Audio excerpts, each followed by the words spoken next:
Sponsored by खाता book. Business हुआ easy. सबसे पहले आंकड़े। पिछले 24 घंटों के दौरान देश में नए मामले आए 45,951, मौत की संख्या 819 और ठीक हुए मरीजों की संख्या 60,729। कोरोना महामारी से मरने वालों का सरकारी आंकड़ा अब 4 लाख को छूने ही वाला है। इस त्रासदी को लेकर आज फिर सुप्रीम कोर्ट से एक बड़ा फैसला आया।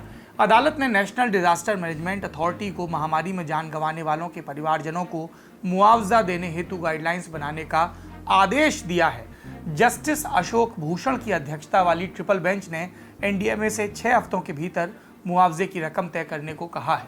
सुप्रीम कोर्ट में लगी एक याचिका में कोविड से मरने वालों के परिजनों के लिए 4-4 लाख का मुआवजा मांगा गया है।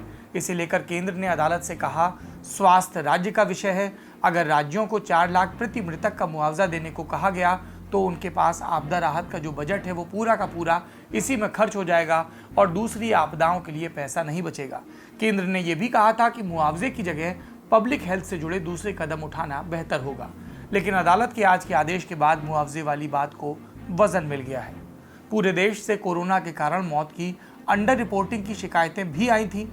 दर्जनों मीडिया रिपोर्ट्स में डेटा के साथ बताया गया कि खासकर दूसरी लहर के दौरान मरने वालों की सही संख्या सरकार ने नहीं बताई। एक समस्या और है डेथ सर्टिफिकेट की। पूरे देश से शिकायतें आई कि सरकारी बाबू मृत्यु प्रमाण पत्र में ये लिखकर नहीं दे रहे कि मौत कोरोना के चलते हुई, जबकि मरने वाले की कोविड रिपोर्ट में साफ साफ पॉजिटिव लिखा था। अदालत ने आज वाले अपने आदेश में इस समस्या पर भी ध्यान दिया। केंद्र सरकार को आदेश दिया कि कोरोना से मरने वालों के लिए मृत्यु प्रमाण पत्र जारी करने की प्रक्रिया को सरल किया जाए। ऐसे मृत्यु प्रमाण पत्र में मौत की तारीख और कारण शामिल किए जाएं। जो सर्टिफिकेट पहले जारी किए गए उन्हें सुधारा जाए। जिन लोगों को प्रमाण पत्र मिल चुका है, अगर उनकी आपत्ति है तो सरकार को ऐसे लोगों की शिकायत दर्ज कराने का विकल्प देना होगा। आप हैरत में होंगे कि अदालत के इतने सारे निर्देशों का जिक्र हो गया, लेकिन एक बार भी फटकार शब्द कैसे नहीं आया, तो ये कसर भी पूरी कर देते हैं। अदालत ने इन सभी आदेशों के साथ एनडीएमए यानी केंद्र की एजेंसी को फटकार लगाई। अदालत ने कहा कि एनडीएमए को मुआवजा तय करने और देने की सिफारिश करने का अधिकार था, लेकिन उसने ऐसा नहीं किया और इस तरह वो अपनी कानूनी जिम्मेदारी को पूरा करने में नाकाम रहा। अगर केंद्र अदालत के इस फैसले को चुनौती नहीं देता तो अब ये लगभग तय है कि मुआवजा मिलेगा, लेकिन क्या मुआवजे के पात्र सभी लोगों तक ये मदद पहुंचेगी? ऐसा लगता नहीं, क्योंकि मोदी सरकार ने अब तक राष्ट्रीय स्तर पर डेथ ऑडिट का आदेश नहीं दिया है। सरकार ये मानने को तैयार ही नहीं कि उससे गिनती में कोई चूक हुई है। मुआवजे से अब चलते हैं महामारी के चलते लगे प्रतिबंधों पर। Directorate general of civil aviation ने आज अंतर्राष्ट्रीय उड़ानों पर प्रतिबंध 31 जुलाई 2021 तक के लिए बढ़ा दिया गया। हालांकि चुनिंदा रूट्स पर केस बाय केस बेसिस पर उड़ान की अनुमति दी जाती रहेगी।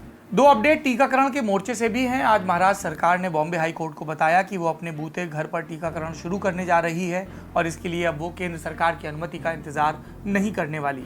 इस कार्यक्रम के तहत उन लोगों को घर जाकर टीका लगाया जाएगा जो किन्हीं स्वास्थ्य संबंधी कारणों के चलते टीकाकरण केंद्र पर नहीं आ सकते। दर्शक जानते ही हैं कि महाराष्ट्र सरकार लंबे समय से डोर टू डोर वैक्सीनेशन शुरू करना चाह रही थी, लेकिन टीकाकरण संबंधी नियम केंद्र सरकार के बनाए हैं। महाराष्ट्र की सरकार का कहना था कि इसी पेच के चलते ये काम शुरू नहीं हो पाया।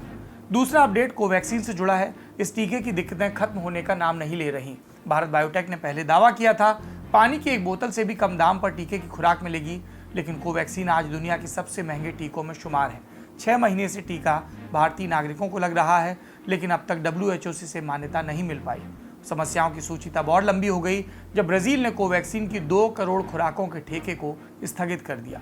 इस ठेके को लेकर ब्राजील में राष्ट्रपति बोल्सोनारो पर भ्रष्टाचार के आरोप लगे हैं। वैसे कोवैक्सीन बनाने वाली भारत बायोटेक ने अपनी तरफ से कह दिया, हमने प्रक्रिया का पालन किया था और अब तक ब्राजील की सरकार से कोई पैसा नहीं लिया है।